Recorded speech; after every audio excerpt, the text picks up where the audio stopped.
Hi friends, मेरे razor classes में आप लोग का बहुत बहुत स्वागत करता हूं। तो चलिए फ्रेंड स्टार्ट करते हैं हमारा मॉडल क्वेश्चन पेपर को, जो आपके सीजीपीएस के लिए यहाँ पे स्पेशल चलाया जा रहा है। जो आपके यहाँ पे सभी क्वेश्चन मैं इंक्लूड के जो आप पीएससी में डायरेक्ट क्वेश्चन पूछे वैसे मैंने तैयार किए हैं।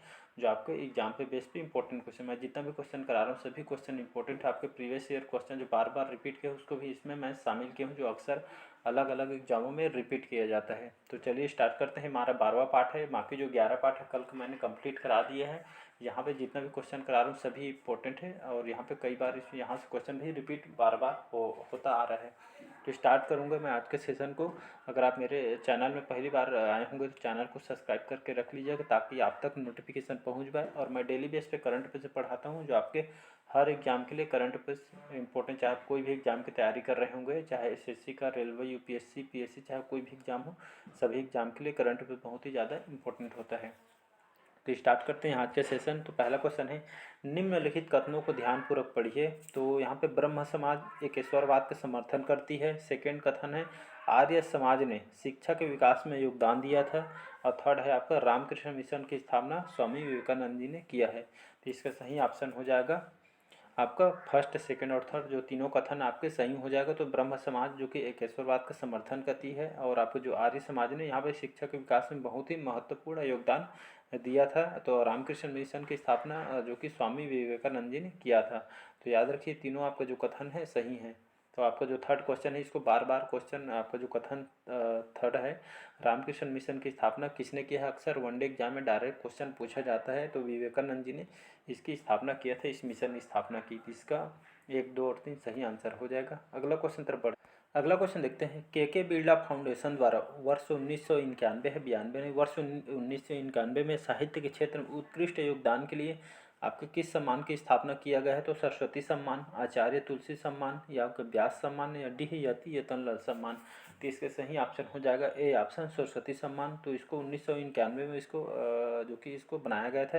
तो यहाँ के बिरला जो फाउंडेशन द्वारा 1991 में इस साहित्य के क्षेत्र में उत्कृष्ट योगदान के लिए इस सम्मान की स्थापना किया गया है, सरस्वती सम्मान, जो आपके हर साल जिसको दिया जाता है। तो 1991 में स्थापित किया था। जो सरस्वती सम्मान है देश के जो कि सबसे प्रतिष्ठित साहित्य पुरस्कारों में से एक है, जो कि हर साल किसी भारतीय नागरिक द्वारा किसी भी भारतीय भाषा में जो लिखे गए जो कि व्यक्ति को यहाँ पे दिया जाता है। 2022 में किसको दिया गया है, तो यहाँ 2022 के लिए जो आपका जो सरस्वती सम्मान किसको दिया गया है, तो शरण कुमार लिम्बाम्बे, याद रखिएगा। तो शरण कुमार लिम्बाले को जो कि साहित्य सरस्वती सम्मान 2022 में दिया गया है। उनकी जो आपकी बुक है, उनकी आपके सनातन के लिए उनको दिए गए उपन्यास के लिए, याद रखिए। इनकी पुस्तक जो सनातन को उनको 2018 में जो कि प्रकाशित किया गया था, फिर उसको 2022 में उनको यहाँ पे उनको दिया जा रहा है इस सम्मान को। तो याद रखिए, इंपॉर्टेंट क्वेश्चन है। अगला क्वेश्चन देखते हैं। निम्नलिखित युग्म में से कौन सा सुमेलित है। तो कुषाण गांधार कला शैली, मुगल अजंता चित्रकारी, मराठा पहाड़ी चित्र शैली, या सिंधु घाटी सभ्यता आपका चित्रित धूसर मृदभांड। तो इसका सही ऑप्शन हो जाएगा कुषाण, जो आपका गांधार कला शैली है। तो इसका फर्स्ट ऑप्शन याद रखिएगा, इंपॉर्टेंट क्वेश्चन है। अगला क्वेश्चन देखते हैं। निम्नलिखित मगध राजवंशों का कालानुक्रमान यहाँ पर व्यवस्थित करना है। तो क्रम आपको जो मगध राजवंश है इनको क्रम अनुसार जमाना है। तो कौन से वंश पहले, उसके बाद कौन से इस टाइप का जमाना है। तो ऐसे टाइप के आपके पीएससी में अधिकतर क्वेश्चन पूछा जाता है, तो इंपॉर्टेंट है। चलिए स्टार्ट करते हैं।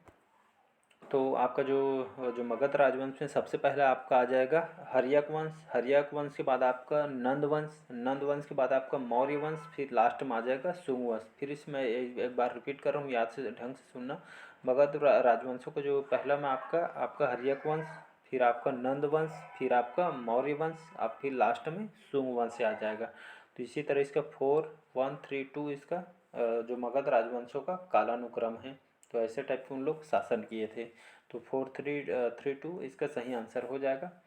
तो याद रखिए, इंपॉर्टेंट क्वेश्चन है। अगला क्वेश्चन देखते हैं। निम्नलिखित कथनों को ध्यानपूर्वक पढ़िए। तो गुप्त सम्राट स्वयं के लिए दैवीय अधिकारों का दावा करते थे। सेकेंड कथन है आपका, उनका जो प्रशासन नितांत या केंद्रीकृत था। थर्ड है आपका, उन्होंने भूमिदान की परंपरा को उनके द्वारा विस्तारित किया गया था। तो इसका सही ऑप्शन हो जाएगा एक और थर्ड आपका सही हो जाएगा। तो जो गुप्त सम्राट थे स्वयं को दैवीय अधिकारों को जो कि दावा करते थे इन लोग जो गुप्त सम्राट होते थे।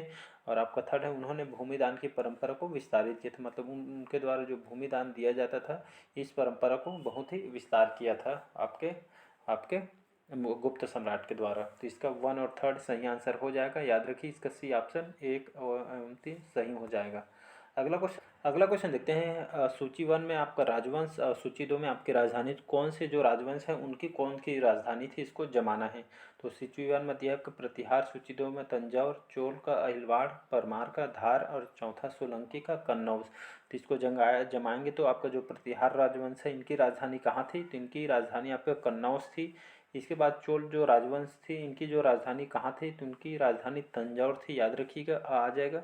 जो परमार जो राजवंश थी इनकी राजधानी कहाँ थी, तो इनकी राजधानी आपकी धार थी। और जो सोलंकी राजवंश थी सोलंकी जो राजधानी थी उनकी राजधानी आपका अहिलवाड़ थी। तो इसका एक पहला का द, दूसरा का अ, तीसरा के स और चौथा का आपका सोलंकी का आपका अहिलवाड़ हो जाएगा। तो याद रखिए राजवंश ऐसे जमाना क्वेश्चन आपके पीएससी मैथमेटिक्स क्वेश्चन बहुत सारे आते हैं, तो इम्पोर्टेंट है। तो इसका आपका डी आंसर सही हो जाएगा। अगला क्वेश्चन देखते हैं। पारिस्थितिक दबाव की इकाई क्या है, तो बार, नाट, जूल या ओम। तो पारिस्थितिक दबाव की इकाई को क्या कहते हैं, तो इसको बार कहा जाता है, याद रखिए इंपॉर्टेंट क्वेश्चन ए ऑप्शन सही। अगला क्वेश्चन देखते हैं। स्टेनलेस स्टील बनाने में निम्नलिखित कौन से तत्व इसमें सम्मिलित किया जाता है या कौन से तत्वों को इसमें मिलाया जाता है जिससे स्टेनलेस स्टील का निर्माण होता है। तो क्रोमियम, निकल और लोहा। बी है निकल, लोहा और कार्बन, लोहा, कार्बन और तांबा। या आपका डी है लोहा, क्रोमियम और कार्बन। तो इसका सही ऑप्शन हो जाएगा डी ऑप्शन। तो स्टेनलेस स्टील बनाने के लिए यहाँ पे लोहा, क्रोमियम और कार्बन इसमें इस तत्व को मिलाया जाता है स्टेनलेस स्टील के लिए। तो इसका डी ऑप्शन याद रखिए, कई बार इसको एसएससी वगैरह में कई बार इसको रिपीट किया है क्वेश्चन को, तो इंपॉर्टेंट क्वेश्चन है, याद रखिएगा। अगला क्वेश्चन देखते हैं। निम्न में से कौन से कथन सत्य है यहाँ पे पूछा गया है। तो जॉन हॉपकिंस जिन्होंने आपके होम्योपैथी के संस्थापक कहा जाता है, और विकास के सिद्धांत आइजन न्यूटन ने इनको द्वारा प्रतिपादित किया था। आपको कार्बन मोनोऑक्साइड गैस से अधिक वायु प्रदूषण होता है, या वास्को डी गामा ने अमेरिका की खोज की है। तो इसका सही ऑप्शन हो जाएगा सी ऑप्शन। तो वहाँ पे कौन सा कथन सत्य बोला गया है, तो इसका सी ऑप्शन सही हो जाएगा। कार्बन मोनोऑक्साइड गैस से यहाँ पे अधिक वायु प्रदूषण होता है, जिससे जो हमारे शरीर में जो हम सांस ले पाते हैं, जो कि यह जो कार्बन मोनोऑक्साइड गैस के कारण वायु प्रदूषण होते हैं, फिर हम सांस लेने में इससे दिक्कत होता है। इससे वायु प्रदूषण को जो कि बचना चाहिए। कहीं भी जाते हैं तो मास्क वगैरह लगा के जाइए, जब बाइक में रहते हैं, ट्रेवलिंग करते हैं, तो जिससे आपको जो कार्बन मोनोऑक्साइड है ये आपके वायु प्रदूषण के मुख्य घटक हैं। तो इसका सी ऑप्शन सही हो जाएगा। अगला क्वेश्चन देखते हैं। मोस्ट इंपोर्टेंट क्वेश्चन, कई बार इसको रिपीट किया है आपके बहुत सारे एग्जामों में। तो भारत के प्रथम तितली उद्यान कहाँ पे स्थित है। तो बन्नरघट्टा जैविक उद्यान बेंगलुरु में, राष्ट्रीय पशु उद्यान कोलकाता में, या काजीरंगा राष्ट्रीय उद्यान असम में, या आपका डी है इनमें से कोई नहीं। तो इसका सही ऑप्शन हो जाएगा ए ऑप्शन। तो आपका जो भारत के जो प्रथम तितली उद्यान कहाँ पे स्थित है, तो आपके बन्नरघट्टा जो जैविक उद्यान है आपके बेंगलुरु कर्नाटक में स्थित है। यहाँ भारत का प्रथम तितली उद्यान है, याद रखिएगा आपका बन्नरघट्टा जैविक उद्यान बेंगलुरु में। तो इसका फर्स्ट ऑप्शन सही हो जाएगा। अगला क्वेश्चन देखते हैं। यहाँ पे कौन सा नृत्य केवल पुरुष कलाकारों द्वारा प्रस्तुत किया जाता है। तो मोहिनीअट्टम को, ओडिसी को, कथकली को, या मणिपुरी को। तो इसका सही ऑप्शन हो जाएगा कथकली। तो यह जो नृत्य है कथकली नृत्य केवल इसमें पुरुष कलाकारों द्वारा इसको प्रस्तुत किया जाता है, याद रखिएगा। तो जो कथकली नृत्य है इसमें केवल पुरुष कलाकार इनके द्वारा इसको प्रस्तुत किया जाता है। तो कथकली कहाँ का लोक नृत्य है, याद रखिए, वनडे एग्जाम में कई बार इसको पूछा जाए। तो जो आपका जो कथकली जो नृत्य है केरल का शास्त्रीय या क्लासिकल नृत्य नाटक है। तो याद रखिए क्वेश्चन पूछा जाता है। एक शास्त्रीय नृत्य है जिसमें पुरुष जो कलाकार होते हैं खुद ही इसमें केवल पुरुष द्वारा इसको प्रस्तुत किया जाता है। कथकली कौन से राज्य से संबंधित है, तो आपके केरल राज्य से संबंधित है। तो इंपॉर्टेंट क्वेश्चन याद रखिएगा। तो यहाँ पे जो मोहिनीअट्टम जो नृत्य दिया गया है, मोहिनीअट्टम भी आपके जो मोहिनीअट्टम जो नृत्य है वो मोहिनीअट्टम भी केरल के जो कि एक एकल जो नृत्य है, इस परंपरा है, याद रखिएगा मोहिनीअट्टम भी केरल का नृत्य है। अगला क्वेश्चन तरफ बढ़ते हैं। अगला क्वेश्चन देखते हैं। भारतीय रिजर्व बैंक के पास विभिन्न व्यावसायिक बैंकों के कुल जमा एवं आरक्षित राशि का निर्धारण भाग क्या कहलाता है। तो भुगतान संतुलन, बैंक गारंटी, या अमानत राशि, या नगद आरक्षित अनुपात कहलाता है। तो इसका सही ऑप्शन हो जाएगा फोर्थ ऑप्शन, याद रखिए डी ऑप्शन। तो भारतीय रिजर्व बैंक के पास जो विभिन्न व्यावसायिक बैंक के जो कुल जमा एवं जो आरक्षित पैसा होता है जिससे निर्धारित जो भाग यहाँ पे क्या कहलाता है, तो इसमें नगद आपके आरक्षित अनुपात कहलाता है। तो इसका आपका 65 का डी आंसर हो जाएगा, याद रखिएगा। इसका नगद आरक्षित अनुपात इसको कहलाता है। तो यहाँ पे थोड़ा आरबीआई के बारे में बात करते हैं। तो आरबीआई के जो फुल फॉर्म होता है आपका रिजर्व बैंक ऑफ इंडिया, इसका फुल फॉर्म होता है। और इसकी स्थापना 1 अप्रैल 1935 में किया गया। तो याद रखिए, वनडे एग्जाम के लिए इंपॉर्टेंट है। तो रिजर्व बैंक इंडिया इसको बोला जाता है। और इसकी जो स्थापना है 1 अप्रैल 1935 में, जो कि कोलकाता में किया गया था। इसका जो हेड क्वार्टर है मुंबई महाराष्ट्र में इसके हेड क्वार्टर है। इसके जो वर्तमान में गवर्नर हैं शक्तिकांत दास जी, इसके वर्तमान में इसके गवर्नर है। तो एग्जाम में क्वेश्चन पूछे जाते हैं इसकी स्थापना कब किया है, तो 1935 में। इसके जो गवर्नर वर्तमान में कौन है, तो शक्तिकांत दास ही, याद रखिए। हेड क्वार्टर पूछे तो आपके मुंबई महाराष्ट्र में इसका हेड क्वार्टर है, याद रखिएगा।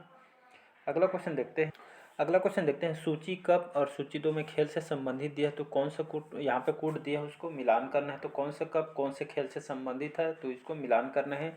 तो आगा खान कप गोल्फ है, Uber cup football, Durand cup hockey से संबंधित है, या राइडर कप बैडमिंटन से। तो आपका जो यहाँ पे सही देखेंगे सूची 1 तो सूची 2, तो आगा खान जो कप है कौन से खेल से संबंधित है, तो ये आपके हॉकी से कब संबंधित। आगा खान कप जो आपके हॉकी से संबंधित, याद रखिए इसका फर्स्ट का आपका सा आ जाएगा। आगा खान कप आपका हॉकी से संबंधित है। इसके बाद देखते हैं उबेर कप आपका बैडमिंटन से संबंधित है, याद रखिए। उबेर कप आपके बैडमिंटन के क्षेत्र में दिया जाता है पुरस्कार को, आपके आता है। इसके बाद देखते हैं दूरन कप कहा जाएगा आपका फुटबॉल। दूरन कप आपके फुटबॉल में दिया जाता है।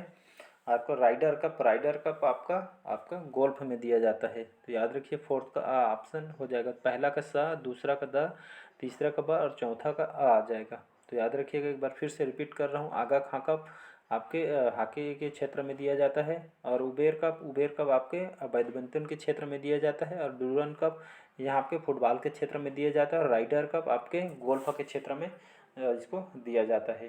तो इसका सी ऑप्शन सही हो जाएगा। अगला क्वेश्चन देखते हैं। निम्न में से कौन से जोड़ी देश और उनके राजधानी सम्मिलित नहीं है, पूछा गया है। तो यहाँ पे है और नहीं को खास ध्यान दीजिए, ये इसमें कंफ्यूज हो जाते हैं एग्जाम के टाइम में। तो कौन सी देश की राजधानी कौन सी यहाँ पे नहीं है, पूछा गया है। तो चीन की राजधानी बीजिंग है, ये आपका सही है। जापान की राजधानी टोक्यो है, जापान की राजधानी आपकी टोक्यो है। और आपका जो ऑस्ट्रिया की जो राजधानी है वियना है। और चौथा है आपका स्पेन मैड्रिड। तो इसका सही ऑप्शन हो जाएगा बी ऑप्शन। जो जापान की राजधानी है क्योटो नहीं, आपका टोक्यो है, वो याद रखिएगा। तो जापान की राजधानी क्योटो नहीं, आपका टोक्यो है। तो इसका बी ऑप्शन सुमेलित नहीं है, याद रखिएगा। राजधानी से क्वेश्चन अक्सर आपके जो पीएससी में आपके पिछले 5 सालों में कई बार इसको रिपीट भी किया है। और उनके राजधानी अलग अलग देशों को भी उसको देख लीजिएगा, क्वेश्चन पूछा गया है। अगला क्वेश्चन, तो आज के क्वेश्चन को यहीं तक रखते हैं। बाकी जो कल नेक्स्ट पार्ट में कराऊंगा, वीडियो लंबा हो जाएगा, इसलिए क्वेश्चन को यहीं तक रखते हैं। बाकी जो क्वेश्चन है मैं कल कराऊंगा, जो आपके एग्जाम पे बेस पे इंपॉर्टेंट क्वेश्चन हो, जितने भी इंपॉर्टेंट हो सकते हैं मैं वैसे आपको क्वेश्चन लेकर आ रहा हूँ मैं, जो आपके एग्जाम के लिए बहुत ही हेल्पफुल हो और क्वेश्चन में आपको यहाँ से देखने को मिले। तो इम्पोर्टेंट सभी एग्जाम के लिए इम्पोर्टेंट, चाहे कोई भी एग्जाम आप तैयारी कर रहे होंगे तो सभी एग्जाम के लिए इम्पोर्टेंट है। तो चलिए बस आज के लिए यहीं पर रखते हैं। तो अगर अच्छा लगे चैनल तो लाइक सब्सक्राइब और कमेंट कीजिए, और ज़रूरतमंदों तक शेयर कीजिए। और आपके एग्ज़ाम नज़दीक आते जा रहे हैं तो आपकी जो तैयारी है इसको भी बढ़िया कीजिए और बढ़िया मन लगा के पढ़िए। तो चलिए बस अच्छा लगे चैनल को लाइक सब्सक्राइब कमेंट कीजिए। Thank you.